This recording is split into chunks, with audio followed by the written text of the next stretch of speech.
Bueno, muy buenas tardes a todos ustedes que nos siguen a través del Facebook Live del CONCITEC. Es un gusto poder iniciar este segundo ciclo del seminario de agrobiodiversidad, un espacio dedicado a difundir y dar a conocer la enorme biodiversa de nuestra agricultura.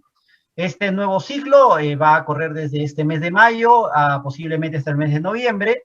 Y al igual que el año pasado, vamos a tener una estela de expositores de renombrado prestigio, no solamente investigadores, sino también agricultores, agricultores conservacionistas, y con la especial dedicación, de estar dirigidos a todo el público y en particular a los escolares de los clubes de ciencia a nivel nacional.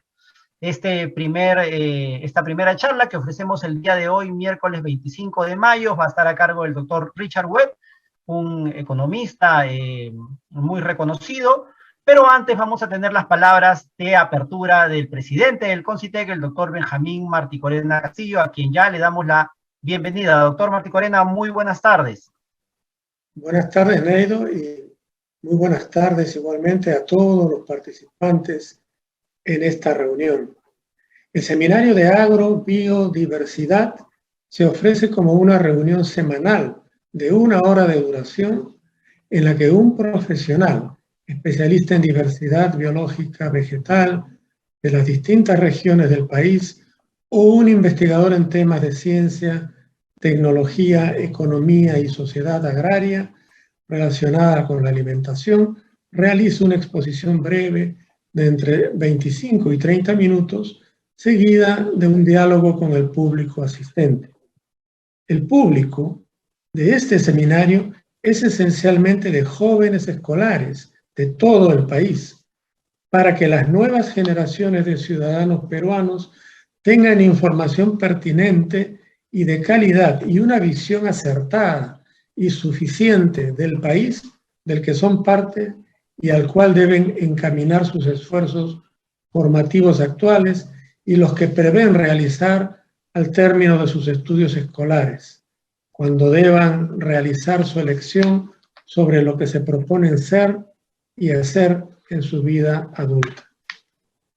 El Seminario de Agrobiodiversidad surgió en el año 2021 por iniciativa de un grupo de científicos estudiosos de la biodiversidad para la alimentación, quienes encontraron en el programa de popularización de la ciencia del CONCITEC un socio eficiente para realizar el propósito de dirigirse a los jóvenes del país con mensajes selectos sobre la gran variedad genética y diversidad de plantas, animales y vida microbiana del territorio, y en particular la de aquellas de valor alimentario.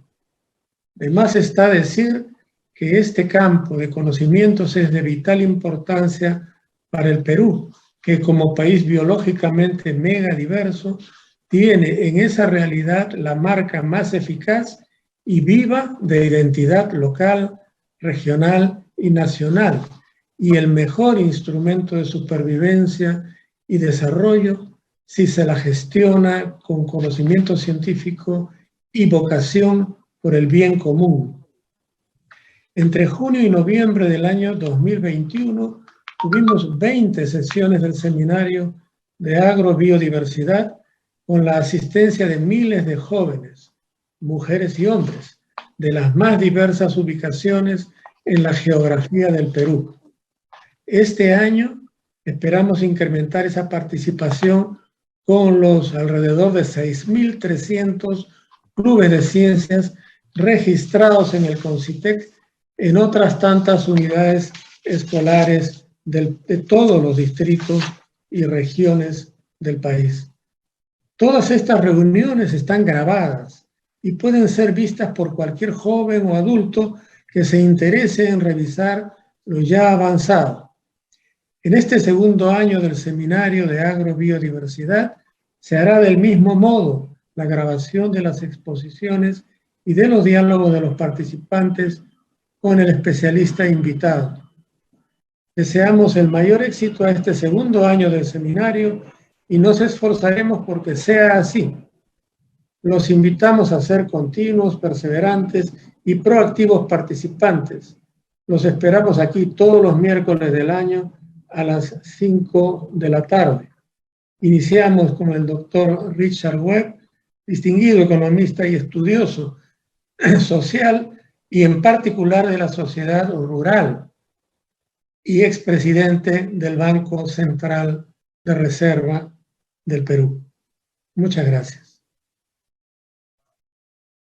Muchas gracias, doctor Benjamín Marticorena, por esas palabras. Le agradecemos mucho. Es cierto, nos miran desde todo el Perú. Ya empezaron también a escribirnos, a mandarnos sus saludos desde Acobamba, Huancavelica.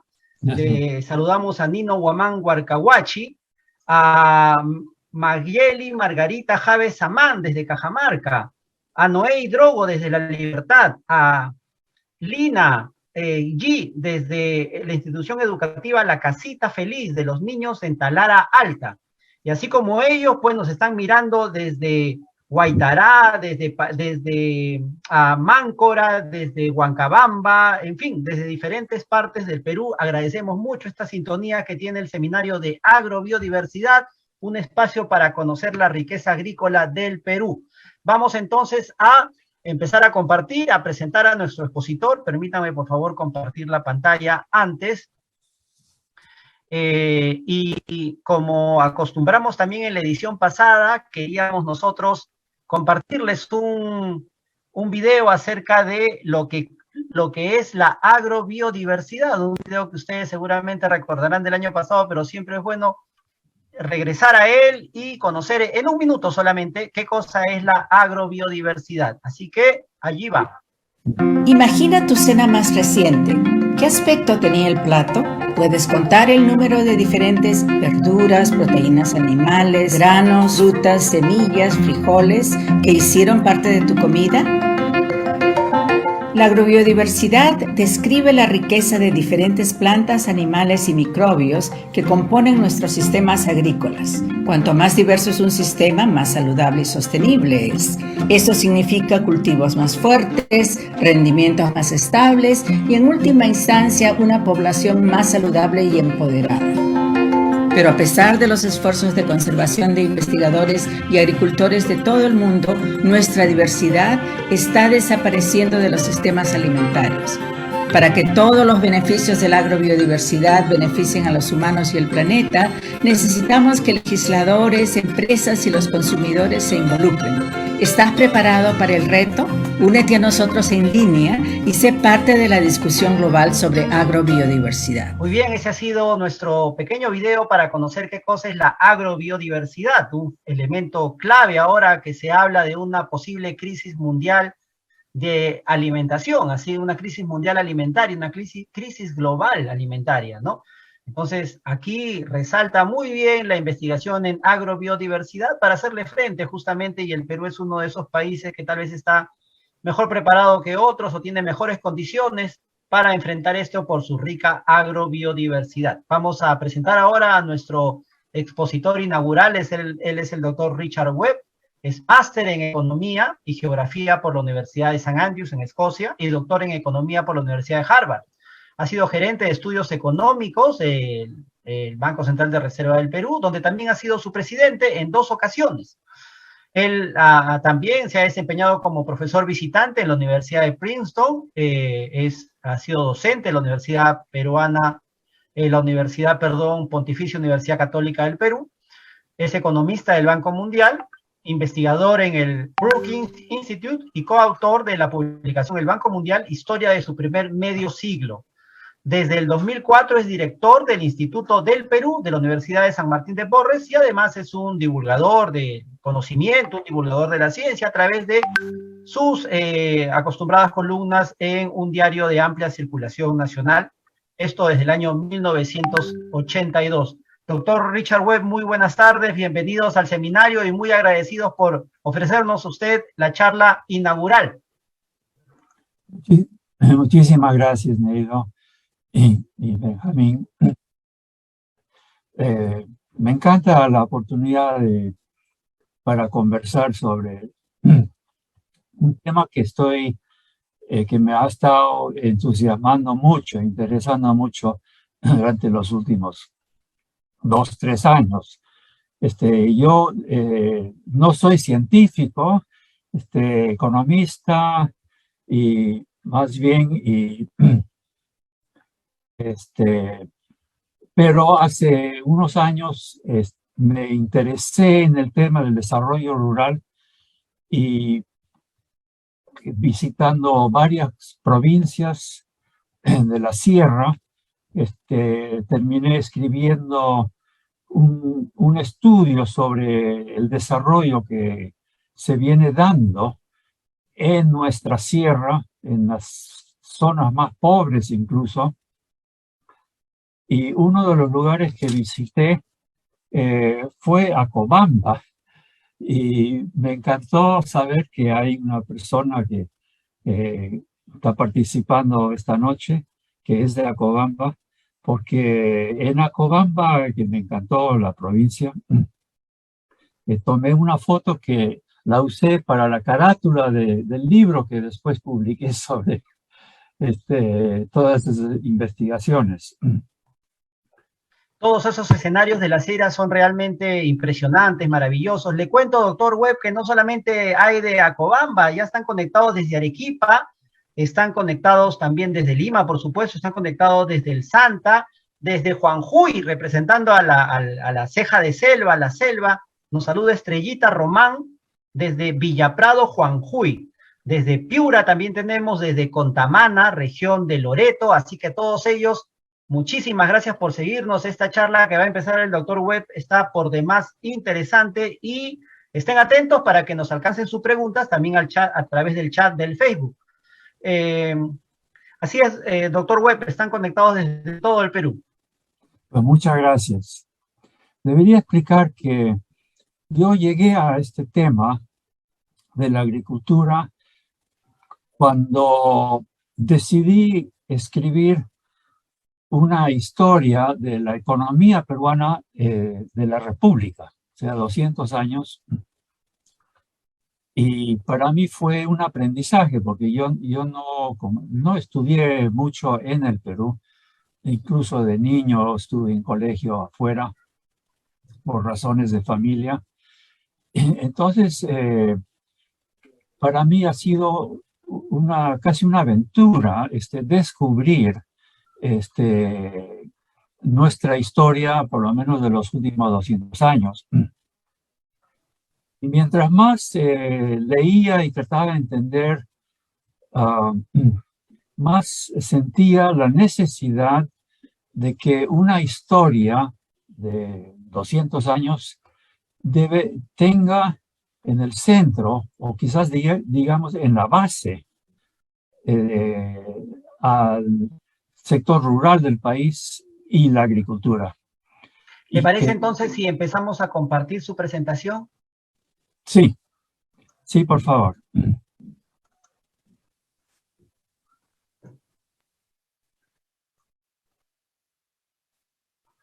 Bien, entonces ya está lista, está en pantalla su presentación titulada El milagro de los panes, agricultura familiar y crecimiento poblacional.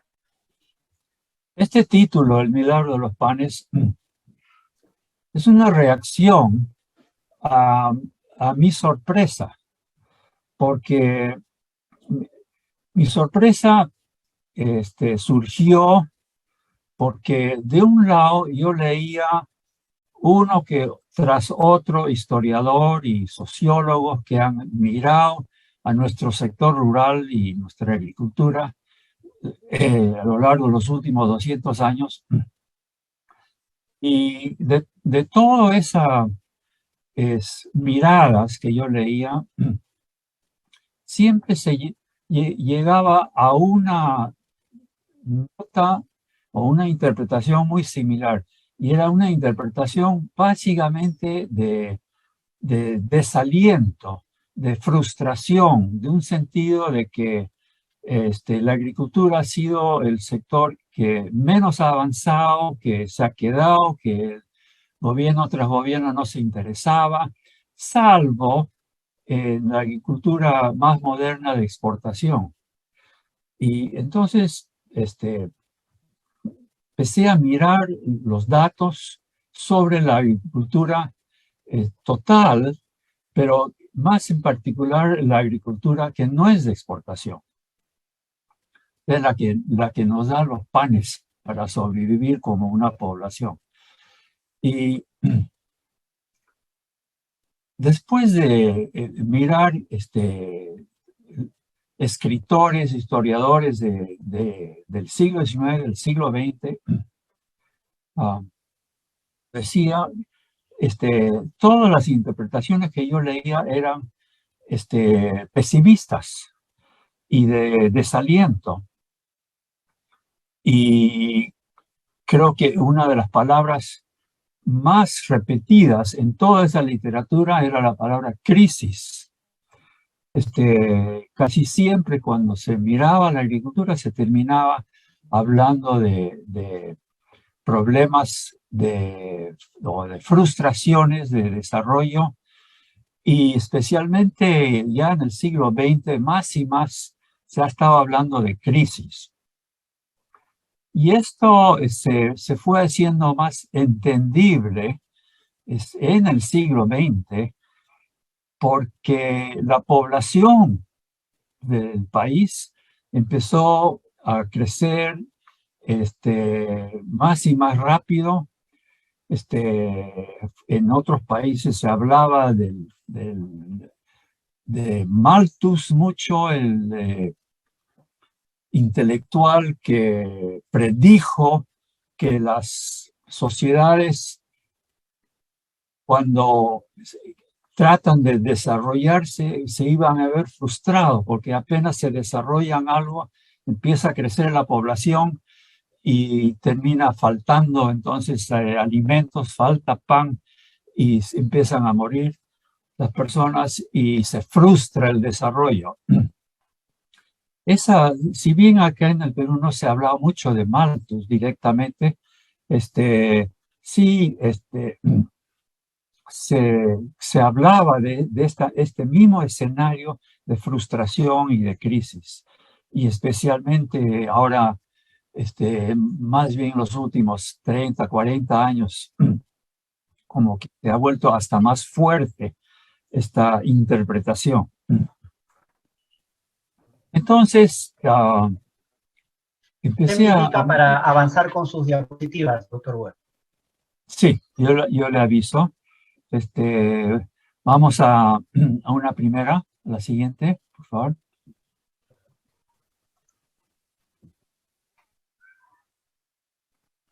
Aquí he puesto algunas de las frases de distintos historiadores y intérpretes sobre la agricultura, empezando con Basadre, que escribió Triste Historia cuando empezó a hablar de la agricultura. Emilio Romero, otro historiador, hablaba también de la tristeza de la tierra que no era desarrollada. Un sociólogo norteamericano que dedicó mucho tiempo a estudiar nuestra sierra y a las comunidades y a la vida en la sierra, él resumía el problema de la agricultura como un conocido estancamiento. Ingeniero agrónomo Luis Paz Silva también ha hablado del problema de los suelos, que es otra idea muy compartida, y sé que se repite y se repite que los suelos, especialmente con la mayor población y la necesidad de cultivar con menos descanso muchas tierras, estaba llevando a la degradación de los suelos. Esa es otra idea muy compartida. Y así, el economista Ruel dijo que ya empezó la crisis, hizo crisis. Igualmente el sociólogo Manrique, hace como 20, 30 años, escribió que la crisis ya había empezado. Entonces, ese para mí fue el punto de partida cuando empecé a estudiar qué había estado pasando. Entonces, después de leer todas estas historias, yo veía que casi todas estas interpretaciones se hacían con muy pocos datos, muy poca estadística, porque en el Perú no ha habido casi estadística del agro. En verdad, la estadística en general ha sido muy rara, pero especialmente del agro y especialmente de la sierra. Pero recientemente un economista de la Universidad del Pacífico, Bruno Seminario, publicó un estudio extraordinario que se pasó, creo que por lo menos 15 años preparando, que es un cálculo recogiendo todas las posibles estadísticas que podía encontrar, y con eso armó un juego de estadísticas nacionales, unas cuentas nacionales que incluía la agricultura. Y y eso para 300 años. Y los datos del seminario, lo que pasamos a la segunda lámina, la siguiente lámina, por favor.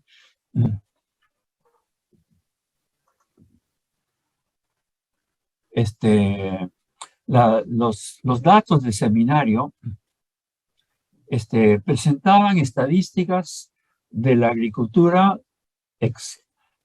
para alimentar al país, lo que no se exportaba. Que por primera vez teníamos sobre la mesa un cálculo hecho con bastante seriedad y cuidado y esfuerzo de cómo ha venido creciendo esa agricultura no exportadora. Pero antes de mirar esto, veamos qué ha estado pasando con la población. Porque en todo este tiempo el contexto ha sido, como estaba diciendo antes, un país donde la población se ha explotado. Hace 200 años los peruanos éramos apenas 1,5 millones en todo el territorio peruano. Hoy día somos 31 y pico millones. Entonces esto ha sido una explosión. Y se entiende entonces las expresiones de preocupación que se ha venido repitiendo y repitiendo sobre la posibilidad de alimentar a tanta gente. Ahora, sin embargo, hemos llegado ahora al 2022 y en realidad, a pesar de que la población se ha multiplicado tanto,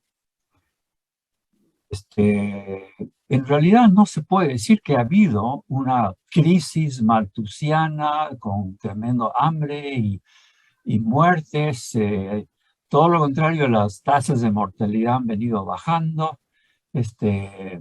La población ha seguido creciendo y hay muchos indicios de que incluso en promedio ahora se come más y mejor. Claro que sí hay personas muy, muy pobres, pero el 70, 80, 90% de la población no cae en la categoría de lo que hoy día llamamos pobreza absoluta, que es la que no tiene suficiente comida para sobrevivir, que es menos de 10%. Entonces, el 90 y más por ciento de la población sí tiene por lo menos lo mínimo necesario para comer. Entonces, inmediatamente, o sea, viendo estos datos de la población,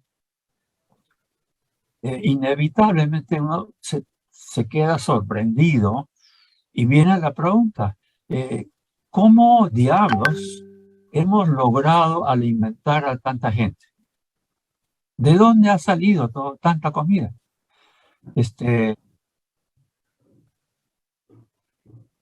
Porque hay mucho desierto en las preocupaciones sobre la calidad de la tierra y que ya no hay más tierra. Otra de las ideas que más repetidas ha sido que ya no hay más tierra. Bueno, entonces, para entender como historiador ahora, tratando de entender cómo ha sido posible alimentar a tanta gente. Si podemos ver la siguiente lámina, por favor. Empecé a mirar las dos variables que tienen que haber sido parte de la explicación de este aumento tan grande en la agricultura de alimentos. Más tierra se está trabajando y más productivamente. O sea, superficie y tecnología. Entre lo uno y lo otro, o los dos juntos, tiene que estar la solución. Pero también parte de esto es que si es que hay más tierra y si hay más productividad, tiene que haber personas detrás de eso que han sido los que han creado más tierra o los que han desarrollado mejores técnicas y la productividad. Y entonces, ¿quiénes fueron? ¿Y de dónde salieron esas tierras? Entonces, esas son las preguntas con que yo he ido avanzando en esta investigación. Entonces, para tratar de, bueno, en este caso se ve que acá una parte de la explicación ha sido un aumento en las tierras totales según las estadísticas de los censos. El área cultivada no se sabe muy exactamente antes del año 1929, o sea, del siglo IX son aproximaciones, pero que indican que el total de superficie cultivada cuando se inició la República era menos de 500,000 de hectáreas, algo de ese orden de magnitud. Claro que en ese momento éramos solo 1,5 millones de peruanos. Entonces no había ni brazos para cultivar mucho más. O sea, entonces empezamos la República trabajando más o menos 500,000 de hectáreas. Pero ya a partir del año 29 para adelante tenemos censos. Y esos censos nos van diciendo que hasta hoy la superficie cultivada, y esto no incluye los pastos, sino las tierras que están siendo cultivadas, trabajadas, sembradas y cosechadas. Pero eso ya llega a más de 4 millones. Entonces ha habido una explosión de la tierra cultivada, pero en todo el camino, las últimas décadas, todo el tiempo se ha seguido diciendo, ya no hay más tierras, ya no hay más tierras. Y sin embargo, han aparecido ya 4 millones de tierras de cultivo. Ahora, una forma fácil de explicar, al menos parte de esto, es que han sido las irrigaciones en la costa de un lado y la siembra que se ha venido haciendo, conquistando en la montaña. Pero entre esos dos solo se explica la mitad, porque la sierra hoy día explica más de 2 millones de las hectáreas que están siendo cultivadas hoy. Y se ha elevado desde el año 29, se ha duplicado de 1 millón, un poco más de 2 millones. Y seguro que mucho menos en el año 1820. Entonces, las irrigaciones de la costa y las tierras de la montaña solo explican la mitad de este aumento. Entonces es bien difícil imaginar cómo ha sido en la sierra esta expansión de la superficie cultivada. Si pasamos a la siguiente lámina, por favor. Pasamos al tema de la tecnología y la productividad, que esto también tiene que haber sido una parte importante de la mayor producción. Tenemos más tierras, pero también cada hectárea ahora rinde más. Y para esto tenemos estas estadísticas, que la productividad de la tierra también se ha multiplicado en los 200 años, e inclusive en los últimos 100 años. Entonces, no es nada claro cómo se ha logrado esto. ¿Quién ha hecho y cuáles han sido las técnicas? El Perú no ha tenido, como lo tuvo México o algunos países de Asia como la India, Pakistán, tuvieron lo que llamamos una revolución verde, que es el desarrollo de nuevas semillas, nuevas plantas, nuevas tecnologías para la producción multiplicada de ciertos productos.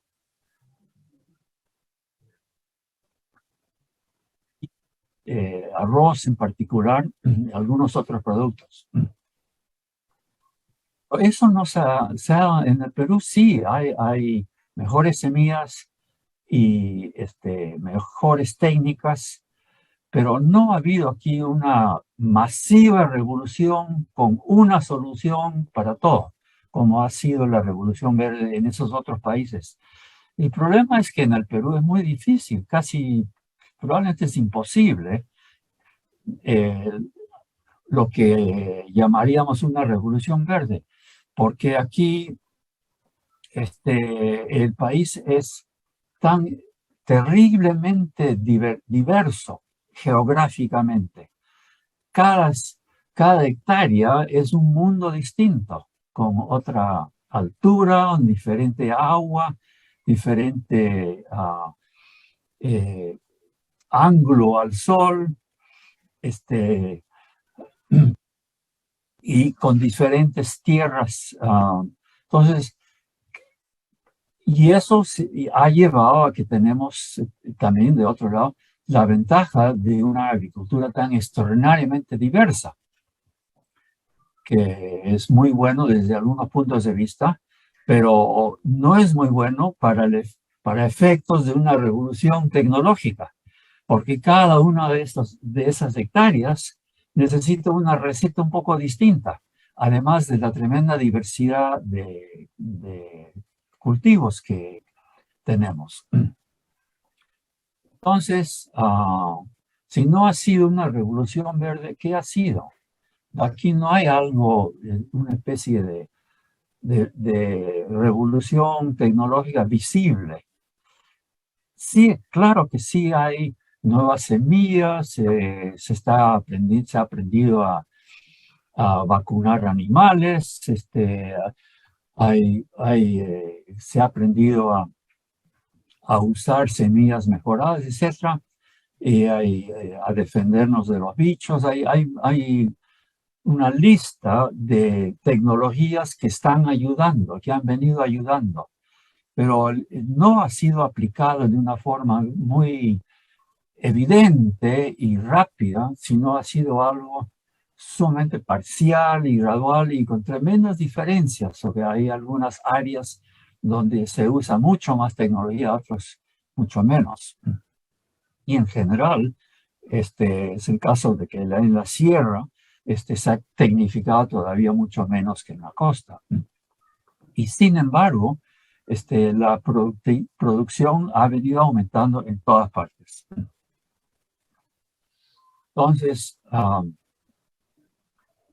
si bien ha habido una parte de la respuesta del aumento en las cosechas, sí viene de nuevas formas de productividad, no ha sido la única explicación, ni ha sido una explicación contundente, ¿no? Si pasamos, por favor, estábamos viendo la productividad por hectárea, pero también hay una productividad por trabajador. Y aquí esto también ha aumentado enormemente durante estos 200 años. Y en los últimos 100 años nomás se ha casi duplicado. Se ha mucho más que duplicado, perdón. 4 veces desde el año 29 a 2012, la productividad por cada trabajador en el campo ha aumentado 4 veces.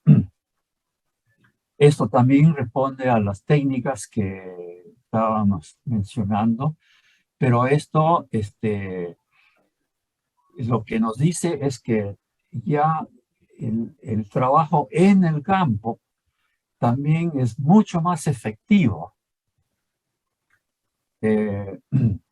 Y la productividad puede verse entonces por esos dos aspectos, por hectárea y por trabajador. Si pasamos a la siguiente lámina, entonces el resultado de todo eso, hemos estado mirando en particular la parte de la agricultura que es de alimentos, que no es exportado. Y si miramos esa producción de alimentos, lo no exportado,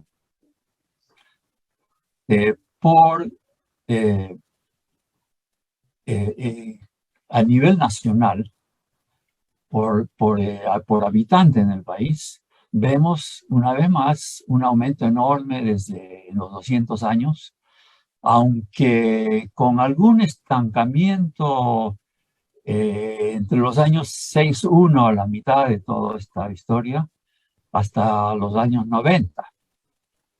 Pero después se ha disparado nuevamente. Y esto es hasta el año 2012.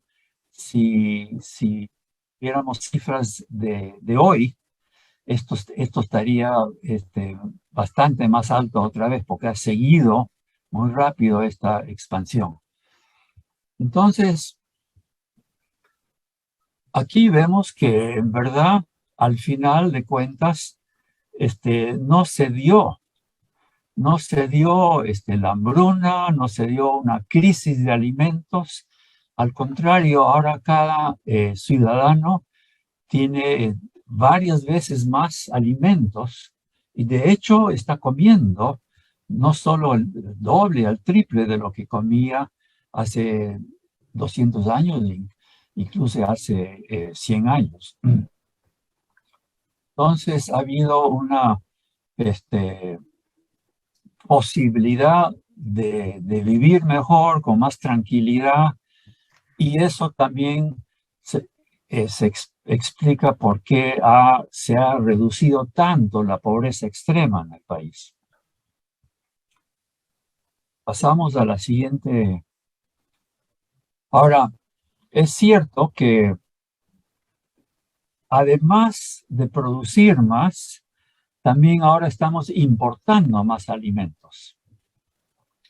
Porque al empezar la República casi no había importación de alimentos, medio de 1% es casi nada. Y hoy día casi la cuarta parte de lo que comemos es alimento importado. O sea, eso sí ha sido una ayuda adicional. Pero se han dado las dos cosas. Hemos producido más por persona y también importado más. Y el resultado es que la disponibilidad de alimentos en el país ha aumentado enormemente en los 200 años. Siguiente. Ahora, si vemos qué ha estado pasando con el ingreso de las personas, vemos que, y vemos a nivel que hay una gran diferencia entre los ingresos de la gente que vive en áreas urbanas, que es la línea roja, y los ingresos de la población rural. Esa diferencia era mucho mayor hace 200 años, cuando era del orden, estas son cifras de seminario, 400 y pico dólares en las áreas urbanas y solo 50 en promedio para la población rural. Pero la gran mayoría de la población era rural en esos años. Pero esta diferencia refleja la gran diferencia que hay en la productividad del trabajo en áreas urbanas y rurales. Ahora, en ambos casos han venido aumentando. Siguiente, por favor. Siguiente lámina. Ahora, ¿qué ha estado pasando con relación a la población? Como decía, hace 200 años casi las 3/4 partes de la población era rural. Pero ahora entendemos por las consecuencias de ese aumento en la productividad, en la producción de alimentos.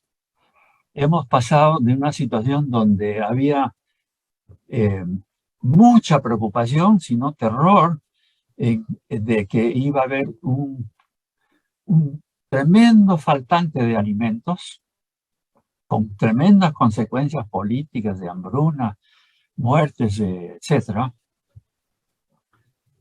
a una situación, a una economía, a un país donde no se dio ese escenario y ha venido creciendo poco a poco, tanto el total de la población como los niveles de ingreso.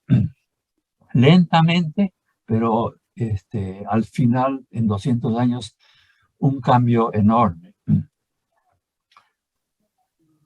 Además de ese cambio general, lo que también se ha dado y se ve en este cuadro es que conforme subía la productividad en la producción de alimentos en el campo, la productividad por hectárea y la productividad sobre todo por trabajador, ya la población no estaba siendo obligada a quedarse en el campo. Cuando tú produces tan poquito, y además es muy difícil vender afuera de tu comunidad, entonces tú produces básicamente para ti mismo y tú tienes que quedarte en la chacra. Eres prisionero de la chacra. Puedes salir por unos días al año quizás, cuando estás esperando la cosecha y hacer un poco de trabajo, pero es difícil. Antes era muy difícil moverse dentro del país de distancias largas y además no había tanta oportunidad de trabajar afuera. Y además, entonces, resultaba que la población vivía, casi todos, presos dentro de su pedacito de montaña donde vivían. Y típicamente muy lejos un grupito, una comunidad de otra. Entonces era una población sumamente aislada. Éramos 1,5 millones en todo el territorio peruano. Entonces la población era tremendamente aislada y prisionera en realidad de sus chacras. Esa situación se ha venido cambiando y la población rural se ha venido liberándose gracias al aumento de productividad. Gracias a ese aumento, la población ya podía más fácilmente salir y dentro de una familia no tenían que quedarse todos, por ejemplo. Y así más y más personas empezaron a irse fuera de la chacra y a vivir en otras partes del país y sobre todo en áreas urbanas. Ahora, si pasamos a la siguiente lámina, por favor.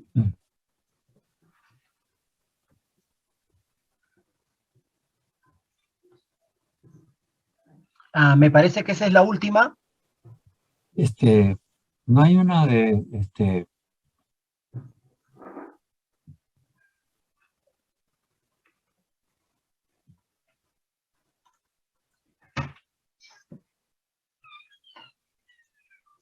No, doctor, esa es la última, referida a población rural. ya, bueno, entonces me faltó una que lo que dice, esa que falta, es que no, perdón, es una anterior, es, disculpa la torpeza. Bueno, esta sí. ¿Esta? Sí, esto lo que refleja es nos dice el ingreso promedio en áreas rurales y en áreas urbanas.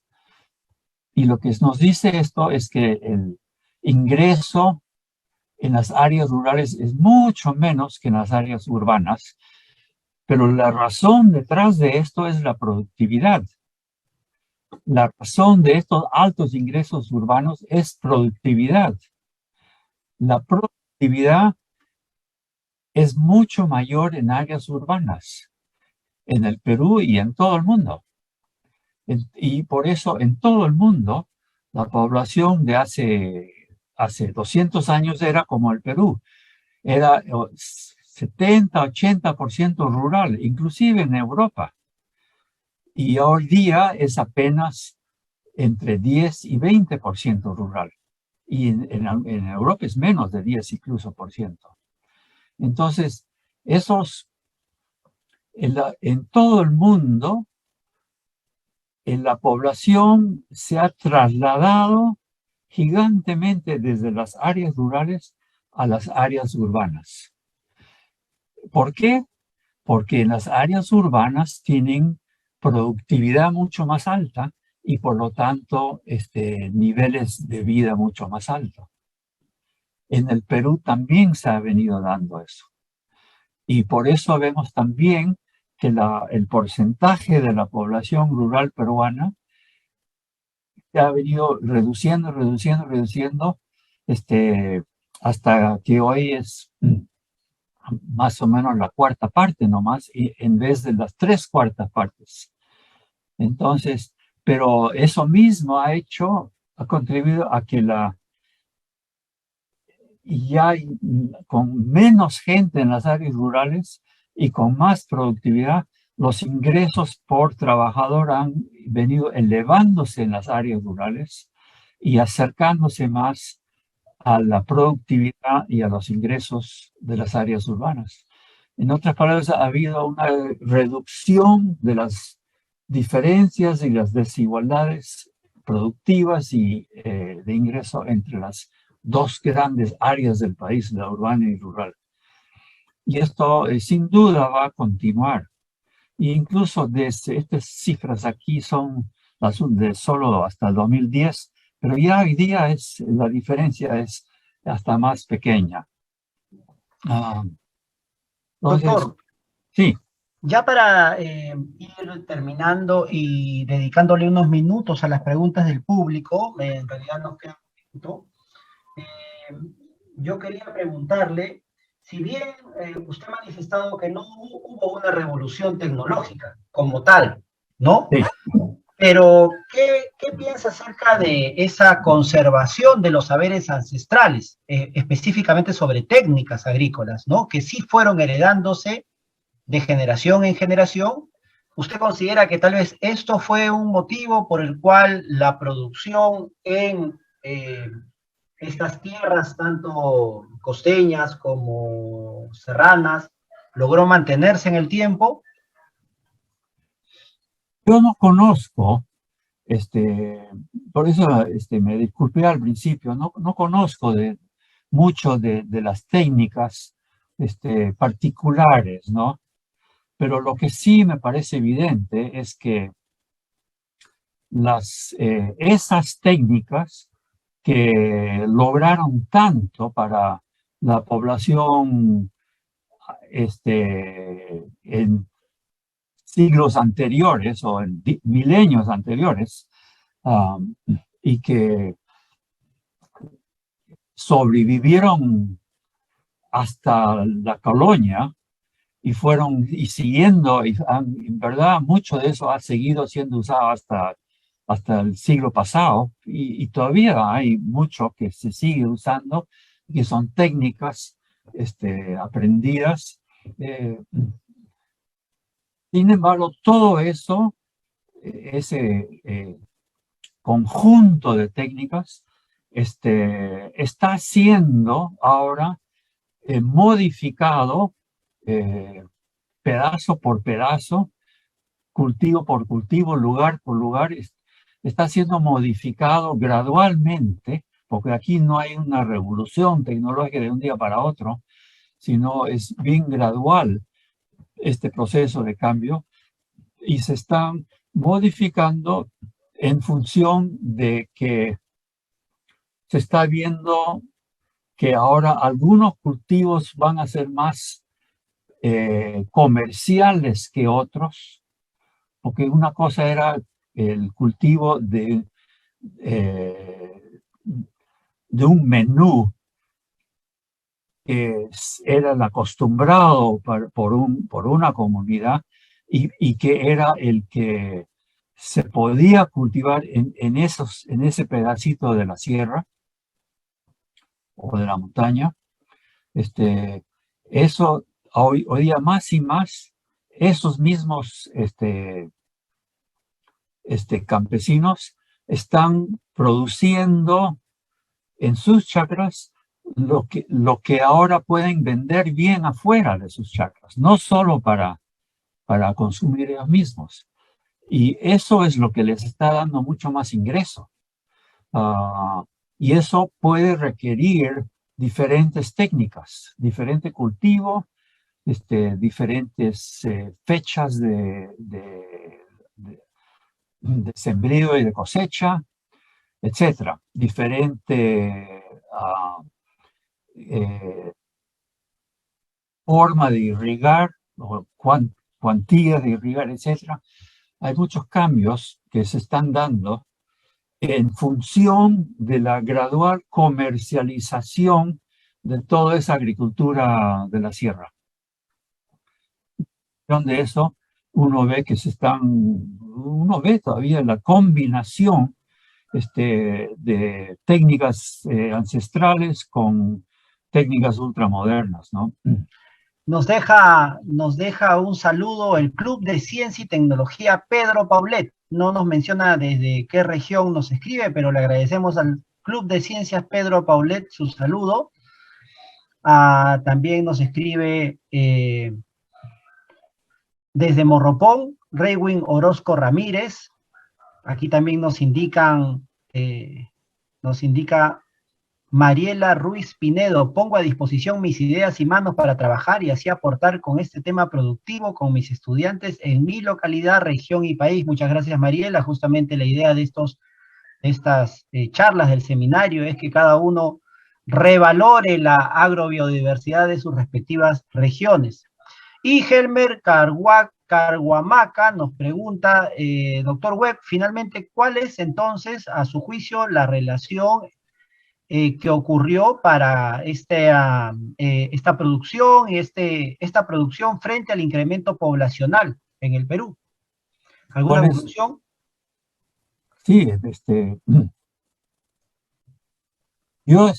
esa es la pregunta a la que he estado dedicándome el último par de años y yo creo que va a costar mucho todavía tener una respuesta adecuada, porque yo creo que es toda una combinación de cosas y que una parte grande de esto es que se tienen que haber habido aquí líderes, gente que eran más emprendedoras que otros, que se arriesgaban, porque cada vez que hay un cambio es un riesgo, porque si durante 1000 años se ha venido haciendo exactamente lo mismo en este pedacito de cerro, si yo cambio, es un riesgo. ¿Quién sabe exactamente lo que va a pasar? Pero hay gente pero el cambio se ha venido dando, enorme. Entonces tiene que haber habido gente con apellido, gente que lo hacía, otros no. ¿Y quiénes eran? Entonces yo creo que ese es parte de la historia que hay que descubrir. Y yo creo que eso también se relaciona mucho a lo que ha estado pasando con la estructura política social de esa población que tenía, donde tenía tanta importancia la comunidad. La historia que uno va descubriendo de gente que ha estado mirando historias de valles y de poblaciones particulares en distintas partes de la sierra, va viendo que en realidad probablemente se ha venido exagerando siempre el peso de la comunidad y subestimando el grado de individualismo que siempre ha habido, y eso se refleja en las estructuras sociales dentro de las comunidades, donde hay mucha desigualdad. Es muy común.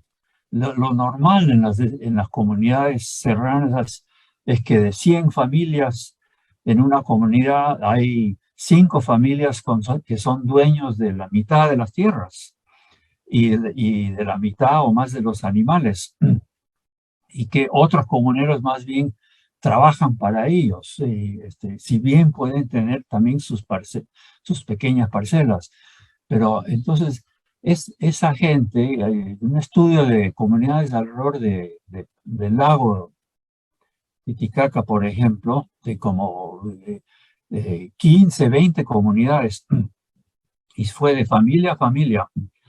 Y lo que encontró fue eso, que esa gran diferencia y que habían grupos dentro de las comunidades que típicamente eran los líderes políticos y que muchos tenían algo de educación y muchos tenían trabajo afuera de la comunidad. Y entonces viajaban más, conocían más, veían más de lo que estaban haciendo otros, eran los primeros en aplicar nuevas tecnologías y terminaban siendo los emprendedores dentro de las comunidades.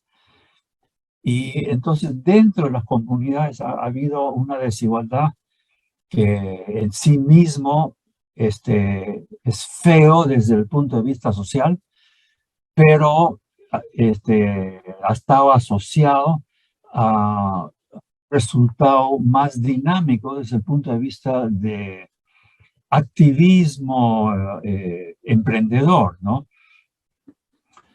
Entonces, ahí hay una historia que hay que tratar de descubrir, que no es fácil, porque no hay muchos estudios, no hay muchos historiadores o sociólogos que realmente se han acercado a la población rural. Eso quizás empezó en los años 50, 60, que empezaron a haber sociólogos y antropólogos que iban y estudiaban, algunos economistas, pero antes casi nada, casi ni se veía ni se consideraba interesante estudiar a la población mayoritaria rural, ¿no? Muy bien, Disculpe, doctor. me Sí, muy entusiasmé bien. mucho con el tema. No, está muy bien, porque lo suyo es, pues, interesarnos en investigar nuestra agricultura desde las ciencias sociales y los datos que nos brinda, en este caso, los estudios económicos, la economía, y eso está muy bien, porque estamos empezando este seminario de agrobiodiversidad, conociendo un poco el contexto del proceso de la agricultura en nuestro país. Hemos visto cómo, y usted lo ha mencionado, a pesar de esos factores que tal vez podrían haber desanimado la producción agrícola a lo largo de estos siglos o años, como por ejemplo la baja tecnificación, el poco aumento de tierras, el movimiento del campo a la ciudad o la migración del campo a la ciudad, la agricultura y sobre todo, y en especial la agricultura familiar, que es la que sustenta la producción directamente a las mesas de los hogares peruanos, ha sabido enfrentar este crecimiento enorme de población que ha tenido nuestro país. Y en suma, en resumen, con poco más de la misma cantidad de tierras, tal vez con una ampliación ya por temas de irrigación, temas de conquista del oriente, este incremento ha sabido hacer frente a este crecimiento poblacional. Acá nos quedó una última pregunta, pero entiendo yo que, como usted lo ha manifestado, seguramente no tiene el dato, pero nos pregunta: ¿cuánto de nuestro PBI se invierte en investigación agrícola? ¿Usted tiene ese dato? ¿Lo ha reunido para su investigación? ¿Cuánto de No, nuestro PBI se invierte en investigación agrícola? sí, no tengo un dato, lamentablemente, pero no me cabe duda que es poquísimo. Sí, Muy por debajo de lo que debería ser, sin mínima duda. muy bien. Entonces, En ese doctor, sentido, si me permite una última reflexión, claro que en ese sí. sentido, es particularmente extraordinario, admirable, lo que sí se ha logrado en el campo, porque se ha logrado casi sin ayuda de, de autoridades o de personas de grupos, de entidades que podrían haber tenido capacidad de ayudar. Lo hace aún más interesante en realidad esta historia.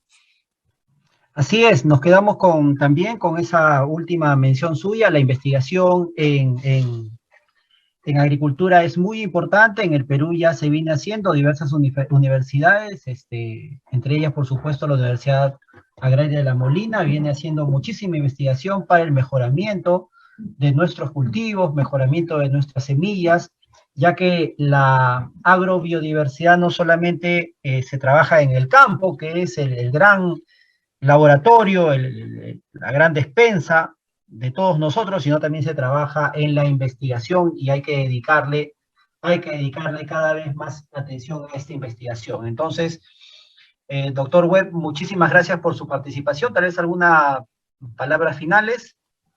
Bueno, muchísimas gracias por la invitación y felicito la iniciativa. Muchas gracias. Gracias, doctor Webb. También agradecer a las más de 200 personas que nos han acompañado hoy día conectados a través del Facebook del Concitec, viendo esta charla inaugural del seminario de agrobiodiversidad con el tema El milagro de los panes, agricultura familiar y crecimiento poblacional, que estuvo a cargo del destacado economista Richard Webb, y nos ha ofrecido esta charla donde hemos conocido un poco más acerca de el crecimiento de nuestra agricultura a pesar de muchos factores, cómo ha ido creciendo y haciendo frente a este crecimiento de nuestra población en los últimos 200 años. Nuevamente nuestro agradecimiento a todos. Será hasta el próximo miércoles con una nueva charla de este seminario de agrobiodiversidad que empieza para su siglo 2022. Hasta luego. Gracias.